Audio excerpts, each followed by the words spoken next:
muito tempo procurando um livro da história do Brasil, que eu acho totalmente necessário que todo brasileiro entenda a sua origem.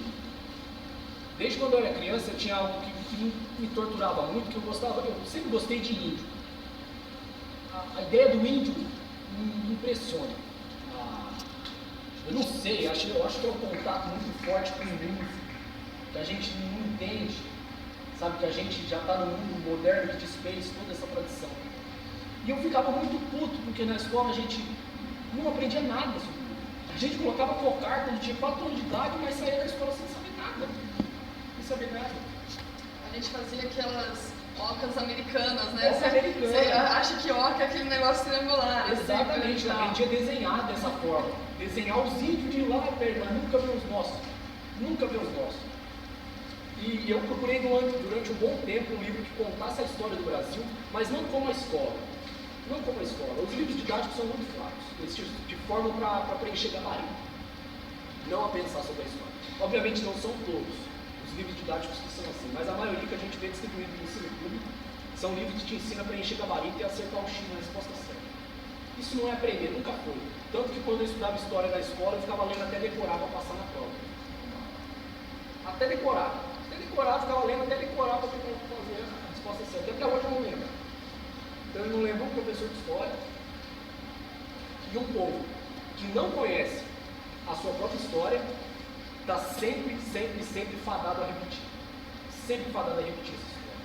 E isso é tão forte no Brasil, para vocês terem noção de como isso funciona de uma maneira muito forte no Brasil, isso é tão forte porque um povo que não entende escravidão acha que um projeto trabalhista para 12 horas é legal. Um povo que não tem noção do que foi a escravidão vai achar que trabalhar 12 horas é legal. Entendeu? Enquanto a Suíça e uma porrada de país de primeiro mundo está diminuindo para 6, vai estar aumentando para 12. Os caras estão achando isso totalmente normal. Os caras não questionam essa história. Porque eles não sabem dessa história. Eles não sabem quem foi realmente os heróis. A gente vê as ruas com o nome de um monte de gente, 1001 bandeirantes, que matou um monte de índio. E a gente faz coisa para aplaudir esses caras na escola. É uma coisa que aquele filme, acho que se chama Amor e Fúria, que é em desenho, que o Celton Mello junto, ele fala uma frase muito forte: meus heróis não viraram lendas. Meus heróis não viraram lenda. Morreram lutando contra aquele grupo. Jogado uma fita assim. É exatamente isso. Nós passamos em São Paulo vendo um monumento de cara que matou nosso próprio povo. Você entendeu? Isso é uma colônia. Isso é totalmente triste. Um país que não conhece a tua essência, não conhece a tua história. E isso vai voltar totalmente a se repetir no que a gente estava falando sobre a ditadura, sobre os governos que passaram por aqui. Eu já tive um cara que brigou comigo fortemente no Facebook porque falou para mim que Dom Pedro II foi o herói brasileiro. É triste. Isso é tão triste que quando começou a estourar impeachment, as questões da mudança política, teve gente colocando um cara que eu não sei de onde saiu, que seria o príncipe da regência, não sei das contas, da linhagem de Dom Pedro. Tinha gente com a bandeira do Império, né, nas manifestações. Volta da monarquia. Volta da monarquia. Você tem noção do que é um país fazendo isso? E é Brasil, velho. Você olha o Brasil de Catraci, de lá pra cá, a gente tem uma extensão geográfica gigante. Gigante. Gigante. E a gente consegue ser menos resistente que o Haiti, mano. Isso me fode. Me fode. Porque a gente não conhece as nossas histórias de resistência. A gente aprende a aplaudir Isabel e morre sem saber quem foi Zumbi. Tá? Os moleques da quebrada sabem quem é o Catra, mas não sabem quem é Mandela, não sabem quem é Luther King, não sabem quem foi Dom Azul. Não sabe nada. Nada da nossa história. Nada de nós mesmos. Os pretos não conhecem a história deles. Os pretos têm vergonha da pele deles.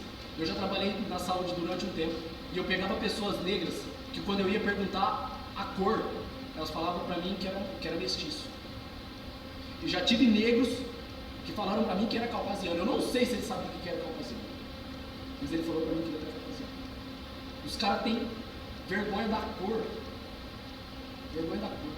E o Brasil é um país de misturas muito lindas.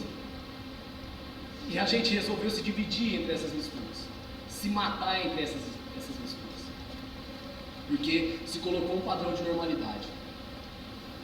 E isso começou cedo. Os trabalhadores que vieram para cá da Europa não vieram para cá para suprir a mão de obra negra, foi para deixar o Brasil branco. Os caras vieram para cá para isso, para deixar o Brasil mais branco. O Brasil já estava se tornando totalmente negro. Totalmente negro. E tem essas pessoas que não entendem o que foi a resistência, apoiando governos que oprimem essas pessoas, que são contra todas as leis de vida dessas pessoas. É um bagulho muito, muito ruim, cara, para todo mundo. Isso também falha da parte da escola. Falha principalmente da parte da escola. Porque essa história não é nossa. Essa história não é nossa. Não foi nós que escreveu a história. A história aqui é escrita por quem mata. Para quem morreu nunca ter chance de pegar na caneta. Isso é muito, muito cruel. E a gente pega essa onda do que está acontecendo agora em 2016, de toda essa onda política, a gente pega pessoas com 1500 anos de existência, pensando que não existia nada aqui antes de nós, né? Que a gente foi os primeiros a chegar aqui. Mano, quem é um paulista? Quem é um paulista para dizer um nordestino voltar para a terra? Se o chão que a gente pisa nem é nosso. Nem é nosso. Quanto sangue tem marcado aqui embaixo? Sem saber o que é respeitar essas pessoas de outras regiões. Essa pessoa, nosso povo, mano. Nosso povo fala nossa língua. E quando um gringo vem pra cá, vai querer falar inglês com o cara, que é legal. Aí se vem um cara aqui do Nordeste, você fica tirando o cara porque ele fala com sotaque. Escroto.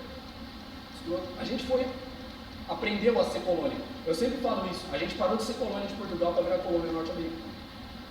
Foi assim desde o início. Desde o início. Porque as superpotências são espertas. Elas precisam de países cativos. Países que não entendam a própria história, mas comprem a deles. É sempre assim. E a gente, quando entende o teor de quanta guerra o Brasil tem, de quanto conflito o Brasil tem, e de quanto herói que o Brasil tem, de que não são falados. Eu passei a escola inteira sem descobrir balaiada, sem descobrir a revolta dos alfaiates. E eu fiquei maravilhado quando eu descobri no livro, porque eu não sabia. Eu tenho 23 anos de idade. Tenho 23 anos de idade. E o pior de tudo, tem pessoas com 60 que não sabem. Tem pessoas que ainda não conhecem a história, não sabem de onde elas vêm, por que elas vêm. Nós somos raízes de tragédias que não entendem as tragédias da qual a gente foi originado. Isso é muito perturbador numa história de sociedade, porque quando a gente não entende como a gente surgiu, não tem como evoluir. A gente cai sempre no mesmo lugar. Se eu voltar aqui, daqui 10 anos, para falar desse livro, de um outro golpe que o Brasil sofreu, é sinal de que o Brasil ainda não leu. É sinal de que as pessoas ainda não pegou para ler esse livro. É sinal de que as pessoas ainda não discutiu, que as pessoas ainda não debateu isso. Não debateu. Mas eu sinto que no Brasil tem acontecido algumas ondas muito boas. O feminismo estourando foi muito bom. Que a gente viu milhares de mulheres cativas com um monte de coisa. E uma mulher falou não, e o resto falou não também, e é não. Isso é muito bom. Durante o meu tempo de escola, eu estava conversando isso com ele esses dias. Durante o meu tempo de escola, eu nunca ia imaginar que os alunos iam paralisar a escola. Nós pulávamos o muro. Pulava o muro, nós não íamos paralisar a escola. Nunca. E a molecada paralisou a escola. A molecada ocupou a escola. E quando a molecada ocupou a escola, ela sentiu o tanto que a escola tem de desocupado de dentro. Enquanto o Estado tira dessa escola. Enquanto o Estado tira dessas pessoas, porque essas pessoas nunca crescem de verdade. Enquanto isso faz as pessoas pensar na história. E a ditadura militar fala muito isso. Sobre os estudantes. Os estudantes foram um dos maiores marcos da ditadura. De lutar contra a ditadura. E era isso que os estudantes deveriam ser. Revolucionários. A educação é revolucionária. Se a educação não for revolucionária, ela não é educação. Eu sempre falo que o professor é o maior herói de uma nação, que ele ensina uma pessoa a ler. Quando a pessoa aprende a ler, ela pega fragmentos do mundo, fragmentos da história, e põe isso para si. E aprende com isso. Então, enquanto a gente não tiver noção da nossa história, a gente não vai ter noção de nada do que acontece. do que foi a escravidão, primeiro reinado, segundo reinado, era Vargas, Jango, ditadura, Collor, Fernando Henrique, Lula, Dilma, e Temer. Muito difícil falar Temer, você pode Temer mesmo, vai dar por esse sentido o pior ruim da história. Porque você olha para o presidente da República, mano, era o que eu estava conversando esses dias, só abrindo um pouquinho a política, para vocês entenderem. Eu ensino isso para a quebrada dessa forma. Porque se eu for chegar para a quebrada jogando a Constituição e falar quebrada, lei e sair, mano, eles vão jogar o bagulho em mim.